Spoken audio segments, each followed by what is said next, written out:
Good morning students, welcome back to classes. Hope you all are fine. Okay, so today we are continuing our previous topic that we have started, states of matter. There are three states of matter. These are solid, liquid and gases. And we start to differentiate them on some properties. Firstly, we have done according to shape and volume. There is examples of solid, gas, liquid and gases. I have taken the easy most examples from daily life. For example, ice is solid, water is liquid and steam is gas. These all the three states of water only. At room temperature, water is in liquid state. Below room temperature or 0 degree Celsius, at 0 degree Celsius and below it, it is in solid state, and at 100 degrees Celsius, that is the boiling point of water, at its point this exists in a vapor state or a gaseous state. Okay, so shape and volume both are fixed in solids. Volume is fixed in liquid but shape is not fixed. It takes the shape of the container in which it is kept. And in gases shape and volume both are not fixed because they can spread in whole container and they take the shape of the container. Now on some other properties we will differentiate in solid, liquid and gas.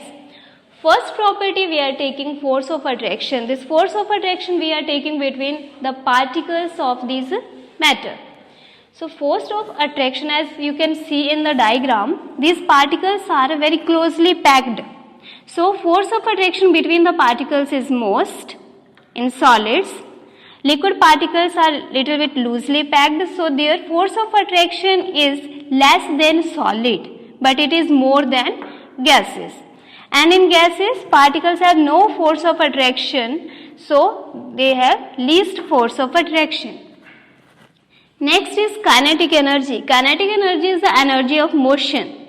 So, when particles are compactly packed, they cannot move easily. So, their kinetic energy is least, it is very less. When we kept one solid at one place, it cannot move its own. In liquids, particles have little bit kinetic energy, so they can flow from one place to another. But they have force of attraction, so this keep them close. In gases, kinetic energy is most. They have least force of attraction, so they can move very fast. Diffusion. Diffusion depends upon kinetic energy of particles. If kinetic energy is more, so diffusion is also more. Diffusion is intermixing of particles of two states of matter. In solids, diffusion is very least. In liquids, it is more than solids, and in gases, it is most. Gases can diffuse easily. You can see that smoke easily goes in air and mixes with particles of air. Next is gap or space between particles. See in the diagram, there is no gap between these particles. They are very closely packed. So, gap between particles in solids is least. It is very less. In liquids, there is little bit gap between particles, and in gases, there is much gap between the particles. Next is fluidity. Fluidity is a property to flow. That means particles have less force of attraction, then they can separate from each other and they go from one place to another. So, solids not show fluidity or they have very less fluidity. They cannot flow. Liquid show fluidity. It is more than solids. In gases, fluidity is most. That's why they easily spread in air and flow the place they get. Next property we are taking rigidity. This rigidity can be compared with hardness. Rigid means hard. Solids have most rigidity. That's why their shape is fixed. We cannot press it easily, so they are rigid. So rigidity is most in solids. Liquids are not rigid. So they have very less rigidity, and gases have least, or we can say no rigidity. Gases have no rigidity. Next property, tensile strength. Tensile strength is the property of particles to hold something for long time. Tensile strength in solids is most. In liquids it is less, and gases it is least. For solids I am taking example. Solids have most tensile strength, that's why they are used to make the things like bridge, etc. Bridge, we are using iron to make that, and when many vehicles going on it, it not break easily because its tensile strength is most. Next property, compressibility. Compressibility is the property to compress something. By applying force, we contract it and its particles comes close. In solids, there is no gap between particles, so we cannot compress it. So their compressibility is least, or we can say there is no compressibility in solids. In liquids, it is also least. There is little bit gap between particles, so we can compress it very little. And in gases, there is lot of gap between particles, so their compressibility is most. Now for this I am taking one example. It is very important example, that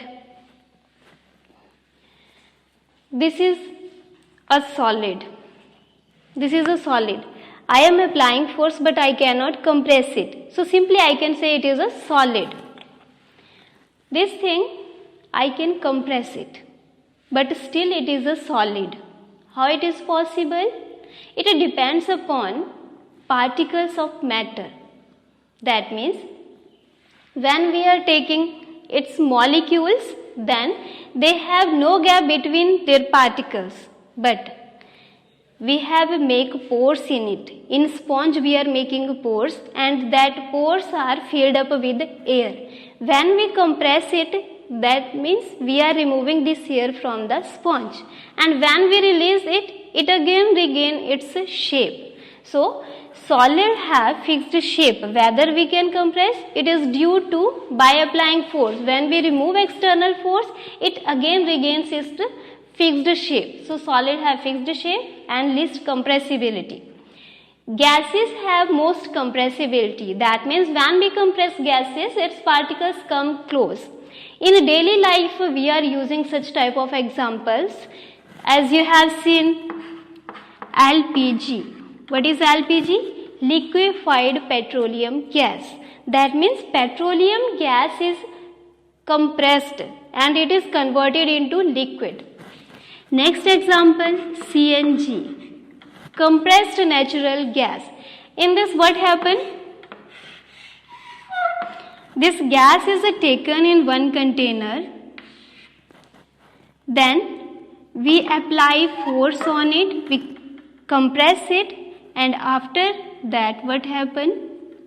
Its particles comes close, and when its particles come close, then it converts into liquid, and if it is natural gas, then now it becomes CNG, compressed natural gas, and it is filled in cylinders. In hospitals also oxygen gas is used in cylinders. Oxygen gas, if we are taking 5 molecules of oxygen gas, that can also fill that container, but still that container contains more oxygen. How it is possible? Because we compress that oxygen, convert it into liquid, and many particles are filled in that cylinder. So this compressibility property is important in gases, and we are using it in daily life also. So these are very important properties to differentiate in solid, liquid and gases. After that, there are some other properties. We can say that for packing of particles. Packing of particles, particles are compactly packed in solids, particles are loosely packed in liquids, and particles are very loosely packed in gases. So in solids it is compactly packed, in liquid loosely packed, and in gases these are very loosely packed. So last is the boundary of the particles or boundary of the matter. Boundary of these particles is fixed. If I am keeping this here, its boundary is fixed. If I will put it here, its boundary again remains fixed. If I am keeping it in container, its boundary is fixed. If I am putting it outside the container, its boundary is fixed. So solid has fixed boundary. But when we are taking liquid in container, its boundary is according to container. But when I will put it on the table, it starts to flow. Its boundary is not fixed. In steam also, boundary is not fixed. How much space it is getting, its particles spread in that. So these were the differences in solid, liquid and gas, and explanation about these three states of matter. Next we will start change of state of matter, and that we will do in next lecture. Thank you.